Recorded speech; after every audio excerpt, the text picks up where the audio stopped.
The night hung heavy over the isolated village of Vikramgarh, where shadows seemed to stretch endlessly, as if alive. A dense fog blanketed the streets, muffling even the softest whispers of the wind. Lanterns flickered faintly, their light barely pushing back the encroaching darkness. For decades, the villagers had lived in fear of what lay beyond the treeline, a place no one dared enter after sunset.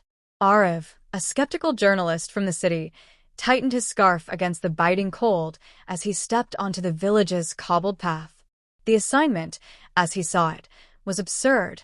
Investigate the rumors of disappearances linked to a so-called bloodsucker.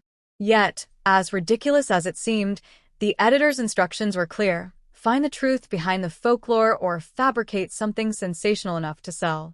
The first person he encountered was an old woman seated on her porch, her face lined with years of hardship. Her eyes, sharp and searching, followed Aarav as he approached.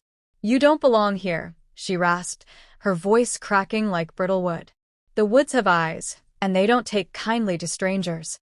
Aarav raised an eyebrow, his notepad ready. "The bloodsucker, right? Is that what you're afraid of?" Her response came with a chilling certainty. "Afraid? No. Respectful. If you value your life, you'll leave before the moon is high." Dismissive of her cryptic warning, Aarav walked further into the village, noting the way curtains twitched and doors slammed shut as he passed. The villagers' fear was palpable, their unease infectious. He stopped at the only inn, a dilapidated structure that leaned as if burdened by its own weight. The innkeeper, a gaunt man with hollow eyes, handed Aarav a key without a word. Later that evening, Aarav sat by the dim light of a lantern, reviewing his notes. The stories he had gathered so far were all the same: a glowing-eyed creature with razor-sharp claws and an insatiable hunger for blood. It sounded like the perfect concoction of superstition and fear, an old wives' tale amplified over generations. A sudden knock on his door broke his thoughts. He opened it to find the old woman again, her hands trembling as she thrust a small leather pouch into his hands. "You'll need this if you're foolish enough to go into the woods." Inside the pouch was a handful of herbs and a crude wooden charm. Aarav smirked. "And this will protect me from a monster?" "It won't stop the creature," she said, her voice low, "but it might delay it long enough for you to run." That night, as Aarav lay in bed, he couldn't shake the weight of her words. Outside, a distant howl pierced the silence, sending a shiver down his spine. He brushed it off as an animal, but as the sound echoed again, longer and more guttural, doubt crept in. Morning felt impossibly far away. Aarav stood at the edge of the forest, his flashlight cutting a narrow path through the impenetrable darkness. The villagers' warnings still rang in his ears, but skepticism drove him forward.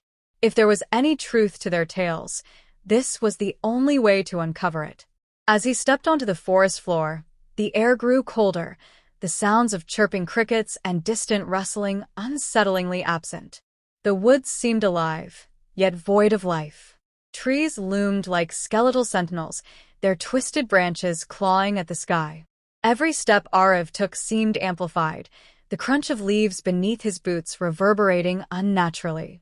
His city-honed bravado began to waver as an oppressive silence pressed against him. He paused near a moss-covered tree, his flashlight catching something unusual, a set of deep gashes carved into the bark, as though by enormous claws. Aarav leaned closer, running his fingers over the grooves. They were jagged, fresh, and unlike anything a common animal could make. A distant sound broke the stillness, a low, guttural growl. Aarav froze, scanning the darkness. The beam of his flashlight wavered, illuminating only the dense underbrush and the haunting silhouettes of trees. "It's just the wind," he muttered, though his trembling hands betrayed him. As he ventured deeper, the growls grew louder, more distinct and closer. His heart pounded, each beat echoing in his ears. Then, his flashlight flickered, the light dimming before extinguishing entirely. The darkness swallowed him whole. Fumbling in his pocket, Aarav retrieved the wooden charm the old woman had given him. Though he dismissed it earlier, now it felt like his only anchor in this suffocating void. He gripped it tightly, its rough edges digging into his palm. Something moved to his left. A rustling sound, deliberate and slow. Aarav turned sharply, his breath catching in his throat. The faint outline of a figure emerged, hunched and unnatural. Its eyes glowed faintly, twin orbs of malevolence, piercing the darkness. Aarav staggered back, his foot catching on a root.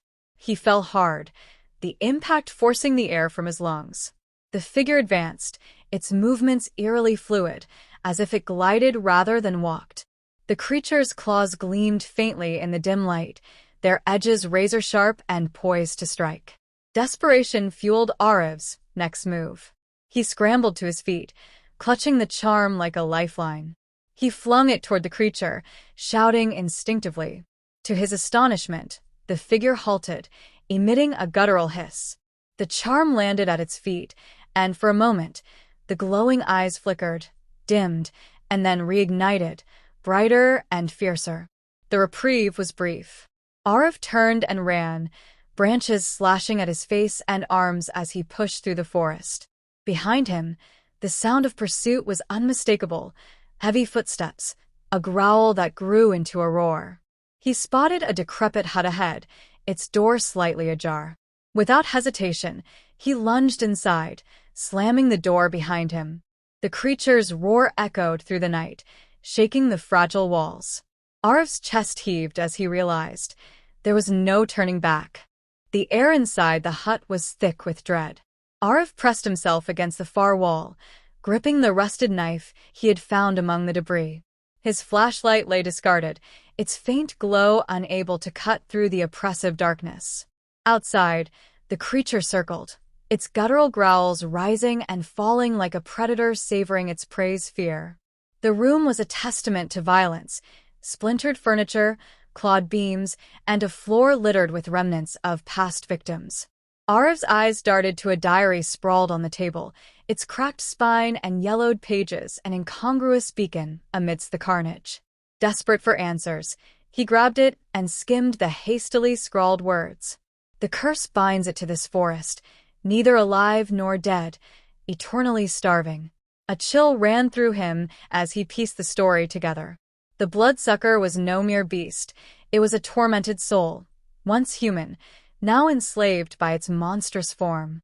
The diary mentioned a weakness, fire and light, its only known vulnerabilities. Aarav's heart quickened. If he could exploit this knowledge, he might survive the night. The walls shuddered as the creature struck, its claws raking against the wood. The impact sent dust cascading from the rafters. Aarav's grip on the knife tightened. He spotted an old kerosene lantern hanging near the door, its glass cracked but intact. An idea formed, a risky, desperate gamble. The next blow splintered the door, revealing the creature in full. It crouched low, its glowing eyes fixed on Aarav with predatory intent. Its form was grotesque, elongated limbs, sinewy muscles, and claws glistening like polished steel. A guttural snarl rumbled from its throat as it stepped into the room. Aarav seized the lantern and hurled it to the ground. Kerosene spilled across the floor, the sharp scent cutting through the stale air. As the creature lunged, Aarav struck a match and flung it onto the soaked wood. Flames roared to life, casting long, flickering shadows that danced wildly across the walls. The creature recoiled, its screech piercing and unearthly. It writhed in the flames' glow, its claws slashing at the air as if to extinguish the light itself. Aarav used the moment to his advantage, dashing toward the window. Broken glass tore at his hands as he climbed through, the jagged edges slicing deep, but he didn't stop. Outside, the cold night air stung his wounds, but the forest offered no solace. Behind him, the creature's enraged howl shattered the brief silence. He turned to see it emerge from the flaming hut, its form silhouetted against the inferno. The fire had wounded it, its movements slower, but its rage burned brighter than the flames. Aarav ran, branches tearing at his face and clothes. His breath came in ragged gasps as the creature's relentless pursuit closed the distance. The knowledge of its weakness gave him hope, but the night was far from over. Ahead, a faint glimmer of moonlight marked the forest's edge. If he could just reach it, perhaps survival was possible. Aarav's breaths came in sharp bursts as he raced toward the clearing's edge.